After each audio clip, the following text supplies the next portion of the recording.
குழந்தைகளுக்கோ, பெரியவர்களுக்கோ பார்த்தீங்க அப்படின்னா, இந்த நெஞ்சு சளி இருந்துட்டே இருக்கும். அது மாரி கொர்ரு, கொர்ரு, கொர்ரு, கொர்ருன்னு சத்தம் கேட்டுட்டே இருக்கும். என்னென்னவோ மருந்துகள் சாப்பிடுவாங்க. சாப்பிடும்போது மட்டும் தான் அவங்களுக்கு வந்து சரியான மாரி இருக்குமே கண்டி, மற்றபடி அந்த நெஞ்சு சளி இருந்துகிட்டே இருக்கும். என்ன பண்ணலாம்? அப்படின்னு பார்க்கும்போது, முதல்ல இந்த நார்மலா நம்ம வீட்ல யூஸ் பண்ணக்கூடிய தைலம்.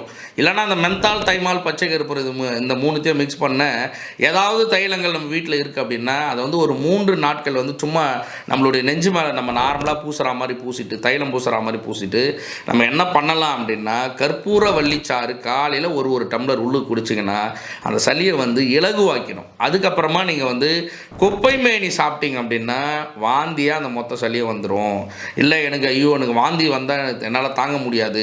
அப்படி நினைக்கிறீங்க அப்படின்னா, நீங்க வந்து நாட்டு மருந்து கடைகள்ல கிடைக்கக்கூடிய சுகபேதி தைலங்கள், தைலமா வந்து சாப்பிடணும். அத வந்து நம்ம என்ன பண்ணணும், இரவு நேரத்தில ஒரு 10 துளியோ, 15 துளியோ கலந்து நீங்க சாப்பிட்டீங்க அப்படின்னா, மலத்தில அந்த மொத்த சளியுமே வந்துரும். நெஞ்சு சளி பிரச்சனை இல்லாத நம்மளால வாழ முடியும்.